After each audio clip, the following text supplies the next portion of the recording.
150 नौकर वाला संगमरमर का ससुराल। आग आग आग, बचाओ बचाओ। हे भगवान, सभी लोग बाहर निकलो, कहीं लोग आग में फंसे तो नहीं रह गए। अरे डॉक्टर साहब, कहाँ रहेंगे? डॉक्टर साहब तो बाहर दिख ही नहीं रहे।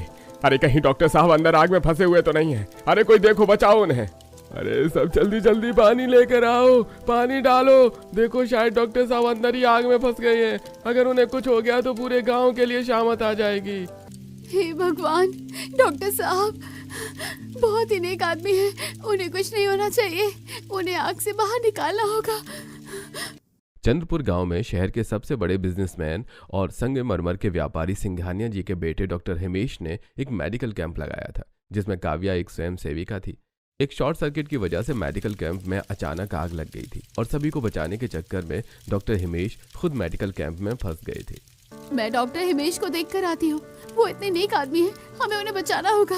अरे कोई रोको काव्या बिटिया को। बेटा रुक जा, आग में जल जाएगी। अरे आग बहुत ज्यादा बढ़ गई है। गांव के सभी लोग पानी डालकर आग बुझाने की कोशिश कर रहे थे, लेकिन काव्या डॉक्टर हिमेश को बचाने के लिए मेडिकल कैंप के अंदर आग में घुस जाती है। सरपंच जी उसे रोकने की कोशिश करते हैं, लेकिन तब तक काव्या हिमेश के पास पहुंच जाती है। अरे राम, हे भगवान, आग तो बहुत ज्यादा बढ़ गई है। डॉक्टर हिमेश कहाँ हैं आप? हे भगवान, ये तो बेहोश हो गए, मुझे इन्हें बाहर निकालना होगा। मेडिकल कैंप के अंदर डॉक्टर हिमेश बेहोश पड़े होते हैं। काव्या जैसे तैसे उन्हें होश में लाती है और काला कंबल उड़ाकर उन्हें बाहर निकालती है। अरे काव्या बिटिया, तू ठीक तो है? अरे लाओ लाओ लाओ, जल्दी से खाट लेकर आओ। अरे डॉक्टर साहब बेहोश हैं, इन्हें होश में लाना होगा। इन्हें खाट पर लेटाओ जल्दी से। कोई पानी लेकर आओ जल्दी, धुएं की वजह से सब बेहोश हो रहे हैं। अरे वाह काव्या बिटिया, तू तो बहुत समझदार है, बहादुर है। आखिरकार तूने डॉक्टर साहब को बचा ही लिया। देखा सरपंच जी, हमारी काव्या बिटिया कितनी समझदार और बहादुर है। काव्या आग में जाकर जैसे तैसे डॉक्टर हिमेश को बचा लेती है और डॉक्टर हिमेश को होश भी आ जाता है। इसके बाद गांव के सभी लोग काव्या की तारीफ करते हैं। मेरी जान बचाने के लिए थैंक यू सो मच। अगर आज तुम मुझे आग से न बचाती तो न जाने क्या ही होता। तुम तो सच में मेरे लिए भगवान बनकर आई हो। कैंप में भी तुमने कई लोगों की काफी मदद की, उसके लिए भी तुम्हारा धन्यवाद। अरे ये तो मेरा कर्तव्य है, मैं एक स्वयं सेविका के नाते कैंप में बस अपना फर्ज निभा रही थी। आपको आराम की जरूरत है, अब आपको चलना चाहिए। हिमेश से ऐसा कहकर काव्या और लोगों की मदद करने के लिए वहां से चली जाती है और उसके जाने के बाद हिमेश सरपंच जी से पूछता है, सरपंच जी, कौन है ये लड़की? कहाँ रहती है और कैसी है? अरे बेटवा, ये हमारे गांव की ही बच्ची काव्या है। बेचारी अनाथ है, बचपन में ही माँ बाप गुजर गए। अपनी दादी के साथ रहती थी, लेकिन अभी 2 साल पहले इनकी दादी भी गुजर गई। बहुत ही नेक दिल की बच्ची है, सबकी मदद करती है। पता नहीं भगवान इसके साथ इतना अन्याय क्यों कर रहा है। मैं जिसे ढूंढ रहा था वो यही है। मुझे ही लड़की पसंद बहुत है। मुझे घर जाकर मम्मी पापा से बात करनी होगी। अपने मन में कुछ सोचकर हिमेश कैंप से वापस अपने घर लौटता है। सिंघानिया हाउस संगमरमर का 5 मंजिला चमचमाता हुआ सफेद मार्बल का आलीशान बंगला, जहां पर उसके माता पिता हॉल के बीचों बीच चमकदार सोफे पर बैठकर कॉफी पी रहे हैं। मम्मी पापा, मैं आ गया। बेटा, हमने न्यूज में देखा कि कैंप में आग लग गई थी। हमें तुम्हारी बहुत चिंता हो रही थी, लेकिन तभी हमारी ड्राइवर ने बताया कि एक लड़की ने तुम्हें बचा लिया है। तब जाकर हमें सुकून मिला। तुम्हें कहीं चोट तो नहीं आई? तुम ठीक तो हो ना? हाँ बेटा, कितनी बार कहा है कि अपने पापा का बिजनेस संभालो, लेकिन ये डॉक्टरी का भूत तुम्हारे सर पर चढ़ा हुआ है। जब देखो अपनी जान खतरे में डालती रहती हो। अगर तुम्हें कुछ हो जाता तो हमारा क्या होता, कभी सोचा है? अरे माँ, डोंट वरी, आप बेफिजूल में हमारी इतनी चिंता करती हो। देखो मैं तुम्हारे सामने खड़ा हूँ और बिल्कुल ठीक ठाक हूँ। आज तो कुछ ज्यादा ही ठीक ठाक लग रहे हैं भैया। क्या हुआ, कोई गड़बड़ तो नहीं कराए? गुड़िया के बच्चे ज्यादा ही बड़ी हो गई है। रुक, अभी तुझे बताता हूँ। ये छेड़खानी बाद में करना। हिमेश, तुम थक गए होंगे, जाकर फ्रेश हो जाओ, मैं तुम्हारे लिए खाना लगवाती हूँ। माँ रुको, मैं खाना खाकर आया हूँ। मुझे आप लोगों से कुछ बात करनी है। क्या हुआ हिमेश बेटा, ज्यादा ही सीरियस लग रहे हो। कोई बहुत बड़ी बात तो नहीं है ना? नहीं पापा, मैं जब कैंप में था ना, तो मुझे एक लड़की ने आग से बचाया। सच बताऊं तो मुझे वो लड़की बहुत पसंद आ गई है। आप मेरे लिए वैसे भी लड़की देख रहे थे, तो मैं उस लड़की से शादी करना चाहता हूँ। दिमाग तो खराब नहीं हो गया है तुम्हारा? ऐसे एक बार तुमने किसी लड़की को कैसे परख लिया? आखिर कौन है वो लड़की, कहाँ से आई है, किस खानदान से रिश्ता रखती है, कैसी दिखती है, और क्या वो हमारे इस 150 नौकरों वाले संगमरमर के आलीशान ससुराल को संभाल भी पाएगी या नहीं? माँ, वो लड़की चंद्रपुर गांव की ही है। अनाथ है, लेकिन दिल की बहुत अच्छी है। कैंप के दौरान उसने सभी लोगों की बहुत मदद की। अपनी जान की चिंता किए बिना उसने आग में से लोगों को निकाला और आज तुम्हारे बेटे की जान भी उसी लड़की की वजह से बची है। लेकिन कोई भी अनाथ लड़की हमारे घर की बहू कैसे बन सकती है? क्या वो लड़की हमारे घर के संस्कार समझ पाएगी, हमारे घर की प्रतिष्ठा, हमारे घर का अनुशासन निभा पाएगी और इन 150 नौकरों वाले आलीशान ससुराल में एडजस्ट हो पाएगी? बेटा, कहीं तुम जल्दबाजी में कोई फैसला तो नहीं ले रही है? नहीं पिताजी, मुझे इंसानों की परख है और मुझे लगता है कि हमारे इस आलीशान संगमरमर के महल जैसे घर के लिए काव्या ही परफेक्ट है। ये तुम फैसला कैसे ले सकते हो? अभी हम जिंदा हैं। करुणा, तुम शांत हो जाओ। जरूरी नहीं है कोई अमीर लड़की ही हमारे 150 नौकरों वाले घर को संभालेगी। अमीर घर की एक बहू लाकर तुम पहले से देख चुकी हो। हमारी बड़ी बहू हिमांशी कितनी घमंडी, लालची और आलसी है, ये तुम जानती ही हो। तो क्यों ना इस बार हिमेश की पसंद पर भरोसा किया जाए। लेकिन आप मेरी बात तो सुनिए। मुझे कुछ नहीं सुनना। हिमेश, तुम कल ही चंद्रपुर गांव जाना और काव्या को शादी के लिए पूछना। अगर वो हाँ करती है तो उसे हमसे मिलवाने के लिए लाना। हम तुम दोनों की शादी करवा देंगे और मुझे अब इसके आगे किसी से कुछ नहीं सुनना। ये मेरा आखिरी फैसला है। सिंघानिया जी अपना फैसला सुनाकर अपने कमरे में चले जाते हैं और बेमन से करुणा जी को उनका फैसला मानना पड़ता है। हिमेश खुश हो जाता है और अगले ही दिन वापस चंद्रपुर गांव के लिए निकल जाता है। चंद्रपुर गांव पहुंचकर वो सबसे पहले काव्या के घर जाता है और काव्या के पास जाकर, काव्या, सबसे पहले तो तुम्हारा धन्यवाद। तुमने उस दिन मुझे मरने से बचाया और आप जो मैं तुमसे कहने वाला हूँ उसे सुनकर तुम्हें हैरानी जरूर होगी, लेकिन मैं अपने सच्चे मन से ये बात तुमसे कह रहा हूँ। क्या हुआ डॉक्टर साहब, आप अचानक यहाँ पर, और आप मुझसे क्या कहना चाहते हैं? मुझे समझ नहीं आ रहा। देखो काव्या, उस दिन जब मैंने तुम्हें देखा था, मुझे उसी दिन से तुम पसंद हो। मैंने अपने घर में भी तुम्हारे लिए बात कर ली है। क्या तुम मुझसे शादी करोगी और मेरे घर की बहू बनोगी? लेकिन आप तो शहर के सबसे बड़े परिवार सिंघानिया फैमिली से बिलोंग करते हैं और मैं तो बहुत ही गरीब और अनाथ हूँ। मैं आपके घर की बहू कैसे बन सकती हूँ? और मैंने सुना है आपके घर में 150 नौकर हैं और आपका घर संगमरमर के महल जैसा बना हुआ है। अरे तो क्या हुआ? क्या संगमरमर के घर में रहने वाले लोग इंसान नहीं होते? देखो, मैं तुम्हें पहली नजर में ही पसंद करने लगा हूँ। अगर तुम्हारी राजी हो तो मेरे साथ मेरे मम्मी पापा से मिलने चलो। हिमेश काव्या से बात कर ही रहा होता है, तभी सरपंच जी वहां आ जाते हैं और उनकी बात सुन लेते हैं। सरपंच जी काव्या से कहते हैं, अरे काव्या बेटिया, खुद भगवान तेरे दरवाजे पर आए हैं, उन्हें मना मत करना। बचपन से लेकर अब तक तुमने बहुत दुख देखे हैं। अब डॉक्टर साहब तुम्हें खुद शादी के लिए कह रहे हैं और बहुत ही नेक इंसान भी है, तो ऐसे मना मत करना। पसंद तो मुझे भी बहुत है हिमेश जी आप, लेकिन मेरी इतनी हैसियत कहाँ कि मैं उनके घर की बहू बन जाऊं। समझ नहीं आ रहा कि क्या करूं। क्या सोचने लगी काव्या? मुझे जवाब चाहिए। मैं तुम्हें अपनी पत्नी बनाना चाहता हूँ। क्या तुम मेरे घर वालों से मिलने चलोगी? हाँ ठीक है, मैं आपके साथ चलूंगी। सरपंच जी, क्या मेरा फैसला सही है? अरे हाँ बेटिया, तुमने बहुत अच्छा फैसला लिया है। सरपंच जी से आशीर्वाद लेकर काव्या हिमेश के साथ उसके मम्मी पापा से मिलने चली जाती है। सिंघानिया जी और करुणा जी एक रेस्टोरेंट में काव्या से मिलते हैं और उन्हें काव्या पसंद आ जाती है। करुणा जी, लड़की देखने में तो बहुत ही सुंदर और संस्कारी लग रही है। इसका बात करने का तरीका भी बहुत अच्छा है और हिमेश ने बताया था ये नेक दिल भी है। मुझे तो लड़की पसंद है। जब आपको लड़की पसंद है, आपके बेटे को पसंद है, तो मैं भला क्या ही कह सकती हूँ। वैसे ये लड़की घर की बहू बनने लायक है। चलिए रिश्ता पक्का कर लेते हैं। हिमेश के मम्मी पापा सहमति दे देते हैं और काव्या से हिमेश की शादी करवा देते हैं। शादी होने के बाद काव्या विदा होकर घर आती है और अपने संगमरमर के चमकदार आलीशान ससुराल को देखकर हैरान रह जाती है। वो सफेद रंग का संगमरमर का बंगला ताजमहल की तरह चमक रहा था। काव्या को अपनी आंखों पर विश्वास नहीं हो रहा था कि उसके घर में 150 नौकर होते हैं और घर भी इतना आलीशान होता है। हे भगवान, इतना बड़ा घर और आलीशान घर।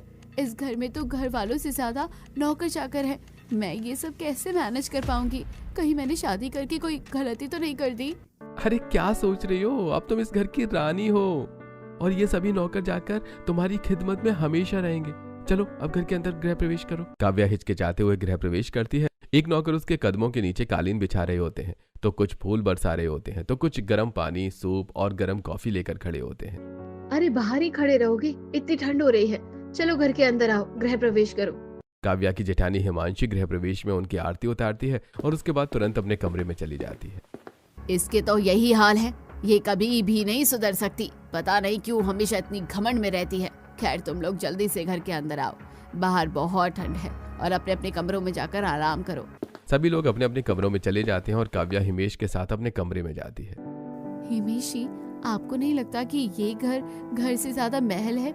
इतना सुंदर सफेद चमकदार घर मैंने आज तक नहीं देखा। यहाँ तो धूल का एक भी तिनका नहीं होगा। तो तुम्हें क्या लगता है कि हमारे घर में 150 नौकर आखिर क्यों रखे गए हैं? अरे मम्मी को धूल का एक तिनका भी पसंद नहीं है, इसीलिए तो वो 150 नौकर हमेशा घर की साफ सफाई में लगे रहते हैं। खैर तुम टाइम वेस्ट मत करो, चलो हम आराम करते हैं। हिमेश की बात सुनकर काव्या चेंज करके आराम करने के लिए चली जाती है। अरे रसोई में इतने सारे नौकर? काकी, मुझे पहले अपनी पहली रसोई के लिए खाना बनाना है, तो क्या आज मैं खाना बना लूं? अरे नहीं बहू रानी, तुम तो इस घर की बहू हो, काम करने की जिम्मेदारी हमारी है। तुम बाहर जाओ, हम अभी नाश्ता और खाना लेकर आते हैं। लेकिन आज तो मेरी पहली रसोई है, तो खाना बनाने की जिम्मेदारी तो मेरी हुई ना। आज आप लोग खाना मुझे बनाने दीजिए। अरे नहीं बहू रानी, अगर बड़ी बहू रानी ने या मालकिन ने देख लिया तो हम पर बहुत गुस्सा करेंगे। आप बाहर जाओ, आराम से बैठो, हम अभी खाना और नाश्ता टेबल पर लगवाते हैं। ये क्या हो रहा है? सुबह सुबह घर में इतनी तेज आवाज में बातें कौन कर रहा है? और काव्या, तुम सुबह सुबह रसोई में क्या कर रही हो? अब वो मम्मी जी, मेरी आज ना पहली रसोई है, मैं बस सबके लिए कुछ ना कुछ खाने के लिए बनाने आई थी, पर ये काका काकी मुझे बनाने नहीं दे रहे हैं। देखो काव्या बहू, तुम्हें अभी हमारे घर के नियम कायदे कानून समझना होगा। हमारे घर में हर काम के लिए नौकर जाकर लगे हुए हैं। ये तुम्हारा 150 नौकरों वाला संगमरमर का ससुराल है, यहाँ तुम्हें कोई काम करने की जरूरत नहीं है। लेकिन मम्मी जी, पहली रसोई में खाना बनाना तो बहू का ही फर्ज होता है, और मुझे काम करना अच्छा लगता है, तो क्या आज खाना मैं ही बना लूं? ठीक है, जैसा तुम्हारा मन हो वैसा करो। रामू काका, नई बहू को जिस चीज की जरूरत हो उसे दे देना और इसकी मदद करना। अरे ठीक है मालकिन, जैसा आप कहो। इसके बाद काव्या नौकरों के साथ मिलकर सबके लिए खाना बनाती है और खाना टेबल पर लगाने से लेकर सर्व करने में भी नौकरों की मदद करवाती है। उस दिन खाना खाकर सभी लोग बहुत खुश होते हैं। पता नहीं अब इस घर में क्या क्या नौटंकियां देखनी पड़ेगी। अब क्या घर की बहू की इज्जत नौकरों के सामने भी नहीं होगी। पता नहीं मम्मी जी, आप कैसे बहू लेकर आए हो? आए हुए घर में एक दिन नहीं हुआ और नौकरों के साथ घुलने मिलने लग गई। देखो कैसे हंस के नौकरों के साथ बातें करती है और उनके साथ काम में लगी रहती है। हिमांशी बेटा, तुमने आज तक कभी भी इंसानियत नहीं देखी है ना, इसलिए घर की बहू का यही फर्ज होता है। तुमने हमेशा अपने आप को नौकरों से घिरा हुआ पाया है ना। एक तरफ हिमांशी को काव्या का नौकरों के साथ काम करना अच्छा नहीं लग रहा होता है। 30 साल में पहली बार हमने इस घर में किसी के अंदर इंसानियत देखी है। ये बड़ी बहुरानी हिमांशी तो एक नंबर की कामचोर और आलसी है। ये तो हमें इंसान भी नहीं समझती। और छोटी बहुरानी को देखो, कितने प्यार से सलीके से बात करती है। वाकई में इस घर में इस बार मालकिन बहुत अच्छी बहू ढूंढ कर लाए हैं। काव्या का पहला दिन ससुराल में जैसे तैसे बीत जाता है और अगले दिन काव्या की मुंह दिखाई का समय आ जाता है। काव्या बहू, ये हमारे घर की परंपरा और विरासत है। इस हार पर हमारे घर की छोटी बहू का हक होता है। ये बहुत ही महंगा और खानदानी है, तो आज से इसकी जिम्मेदारी तुम्हारी। इसे हमेशा संभाल कर रखना। हे भगवान, मैं इतना महंगा तोहफा कैसे संभाल सकती हूँ, लेकिन अभी कुछ बोल भी नहीं सकती। पता नहीं कौन सी बात बुरी लग जाए। हाँ ले लो, अब तो इस घर में सब कुछ छोटी बहू को ही दिया जाएगा। तुम्हारे तो नसीब ही खुल गए। एक गरीब घर से सीधे 150 नौकरों वाले संगमरमर के ससुराल में एंट्री मारी है तुमने। हिमांशी बहू, ये ताना मारने का सही वक्त है क्या? कम से कम जगह और मौका तो देख लिया करो। अपने ससुर की बात सुनकर हिमांशी मुंह बनाकर चली जाती है। मुंह दिखाई का फंक्शन खत्म हो जाता है और अब काव्या के ऊपर बहुत बड़ी जिम्मेदारी आ जाती है। मैं इस हार को अपनी गले से उतारूंगी नहीं, क्योंकि अगर ये खो गया या मैं इसे रख कर कहीं भूल गई तो पता नहीं क्या हो जाएगा। अरे मुझसे ज्यादा लकी तो ये हार है। कम से कम ये हर वक्त तुम्हारे पास तो रहता है। क्या है मेशी, आप भी वैसे ही मुझे इतना डर लग रहा है। पता नहीं मम्मी जी ने इतनी बड़ी जिम्मेदारी मुझे क्यों दे दी है। अरे तुम चिंता मत करो, तुम अब संभाल लोगी। मुझे तुम्हारे ऊपर पूरा विश्वास है। हार लेने के बाद काव्या हमेशा घबराई रहती है। वो अपने हार को कभी भी अपने गले से नहीं उतारती। कुछ दिन बीत जाते हैं और एक दिन जब काव्या सुबह सोकर उठती है तो वो हार उसके तकिए में फंसकर अपने आप उसके गले से निकल जाता है और पलंग के एक कोने में फंस जाता है। काव्या तैयार होकर नीचे जाती है और नौकरों के साथ सभी कामों में लग जाती है। तभी दोपहर के समय, अरे काव्या, तुम्हारा हार कहाँ गया? कहीं तुमने वो हार किसी को दे तो नहीं दिया, या कहीं बेच तो नहीं आई, या फिर किसी ने चुरा तो नहीं लिया? अरे रात को तो मैं पहन के सोई थी, मैंने तो उसे उतारा भी नहीं। कहीं मैंने वो हार तो नहीं गिरा दिया? काव्या, मैंने तुम्हें इतनी बड़ी जिम्मेदारी दी थी, बताओ वो हार अब कहाँ है? अब तक तो नौकरों ने पूरे घर की सफाई भी कर दी होगी, लगता है मुझे इन नौकरों में से किसी ने इस हार को चुरा लिया होगा। अब तो ये हार मिलने से ना रहा। मैं तो पहले ही मना करती थी कि नौकरों के साथ इतना घुल मिलकर ना रहो। देख लो, अब नौकरों ने ही जरूर हार चुरा लिया होगा। अरे भाभी, आप सोच समझ कर तो बोला कीजिए, ऐसे किसी पर भी इल्जाम लगाना ठीक नहीं है। हार यहीं कहीं होगा, हमें ढूंढना चाहिए। अरे ऐसे कैसे मिल जाएगा? चलो, सब नौकरों की तलाशी ली जाएगी। सब अपना सामान लेकर आओ। मम्मी जी, नौकर भी इंसान है, हमें पहले कमरे में ढूंढना चाहिए। हार वहीं कहीं होगा। करुणा जी सभी नौकरों को बुलाती हैं, सबसे हार के बारे में पूछती हैं, लेकिन सब मना कर देते हैं। इसी समय काव्या अपने कमरे में जाती है। हिमांशी काव्या के पीछे पीछे जाती। काव्या पूरे कमरे में नजर दौड़ाती है तो उसे अपने पलंग के कोने पर हार लटका हुआ दिख जाता है। अरे देखो, ये रहा, ये यहाँ पर फंस गया था। और भाभी, आपने पता नहीं सभी नौकरों को क्या क्या कह दिया। अरे मुझ पर क्यों बरस रही हो? वो नौकर है, हमारी नौकरी करते हैं, हम उनसे कुछ भी कह सकते हैं। हम मालिक लोग हैं, उन्हें तनख्वाह देते हैं। भाभी, हम उन्हें केवल तनख्वाह देते हैं, हमने उन्हें खरीद नहीं लिया है। आपको सभी से तमीज से बात करनी चाहिए। इसके बाद काव्या हार लाकर नीचे आती है और करुणा जी को पूरी बात बताती है। मम्मी जी, हमने अपने घर के नौकरों के साथ बहुत गलत किया है, हमें उनसे माफी मांगनी चाहिए। तो अब तुम नौकरों से हमें माफी मंगवाओगी? कितनी इडियट और फूल हो तुम। मैं तो कभी भी किसी से माफी नहीं मांगूंगी। मुझे माफ कर दीजिए, आप लोगों को मेरी वजह से शर्मिंदा होना पड़ा। काव्या सभी नौकरों से माफी मांगती है, जिसे देखकर सिंघानिया जी को गर्व महसूस होता है। उसके बाद कुछ दिन ऐसे ही बीत जाते हैं। काव्या 150 नौकरों के साथ घुल मिल कर रहती है। इसी तरह धीरे धीरे कुछ दिन और भी बीत जाते हैं और सिंघानिया परिवार पूरे तरीके से अपने नौकरों पर ही निर्भर रहता है। और फिर नया साल आ जाता है। नया साल है तो इस बार भी हम ग्रैंड पार्टी करने के लिए अमर होटल में जाने वाले हैं। सभी लोग रेडी हो जाना। हाँ, मैंने तो इस बार नए साल की पार्टी में पहनने के लिए शॉपिंग भी कर ली है। मैं तो अपना लेटेस्ट इवनिंग गाउन पहनूंगी, जो मैंने मनीष मल्होत्रा से डिजाइन करवाया था।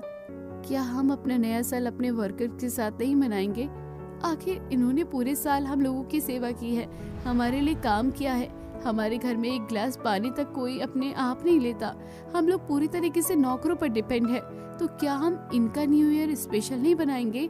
ये क्या, तुम फिर से बकवास लेकर बैठ गई? जब देखो तब नौकर नौकर करती रहती हो। तुम्हें ज्यादा ही दर्द आता है ना नौकरों पर। उनके काम के बदले हम इन्हें तनख्वाह देते हैं। मैं ये नहीं कह रही कि हम लोग इन नौकरों को पार्टी में लेकर जाएं।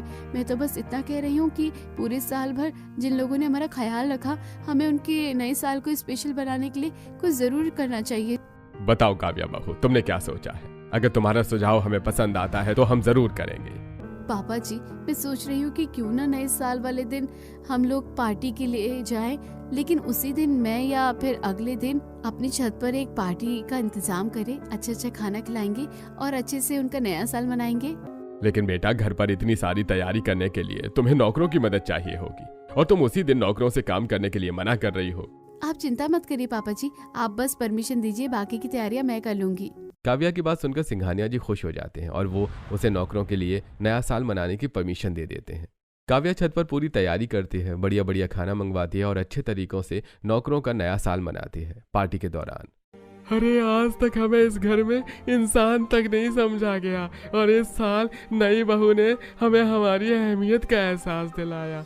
वाकई में सिंघानिया परिवार की नई बहू बहुत समझदार है। हाँ, मुझे तो ऐसा लगता है कि इस 150 नौकरों वाले संगमरमर के ससुराल में कोई भी बहू इंसानियत वाली नहीं आ सकती। लेकिन वाकई में ये छोटी बहू रानी तो बहुत ही नेक दिल है। सभी नौकर पूरे दिल से काव्या की तारीफ करते हैं, जिसे सुनकर सिंघानिया जी को गर्व महसूस होता है। फिर अगले दिन सभी लोग घर से पार्टी करने के लिए बाहर जाते हैं और उस दिन नौकरों की छुट्टी दी जाती है, जिससे सभी नौकर और ज्यादा खुश हो जाते हैं। इसी तरह कुछ दिन और बीत जाते हैं और थोड़े दिनों बाद मकर संक्रांति आने वाली है। तुम लोग पूरी तरह तैयारी कर लेना और नौकरों को बाजार से सामान लाने की लिस्ट बना कर दे देना। मम्मी जी, मैं चाहती हूँ कि इस बार मकर संक्रांति पर मैं खुद बाजार जाकर खरीदारी करके लाऊं। लेकिन बेटा, हमारे घर में इतने सारे नौकर हैं, तुम उन्हें सामान बता दो, वो अपने आप ले आएंगे। हमारे घर की बहुएं कभी भी बाहर नहीं जाती। लेकिन मम्मी जी, नौकरों के साथ जाने में बुराई क्या है? सभी लोग बाजार से खरीदारी करने जाते हैं। अगर ऐसा है तो मैं अपने साथ 2-3 नौकर ले जाती हूँ। करुणा जी के परमिशन से काव्या कुछ नौकरों को लेकर बाजार जाती है और साधारण महिला की तरह मकर संक्रांति की खरीदारी करने लगती है। जहां बाजार में कुछ मीडिया वाले काव्या को देख लेते हैं और मीडिया में वो सिंघानिया परिवार को ट्रोल करना शुरू कर देते हैं। सिंघानिया परिवार के इतिहास में हुआ पहली बार ऐसा कुछ। सिंघानिया परिवार की छोटी बहू देखी गई नौकरों के साथ घूमती हुई। सिंघानिया परिवार में ऊंची दुकान, फीके पकवान वाला माहौल है और बहू को भेजा गया नौकरों के साथ काम करने के लिए। टीवी पर ऐसी ट्रोलिंग सुनकर पूरा परिवार हक्का बक्का रह जाता है। सभी लोग काव्या को दोष देने लग जाते हैं।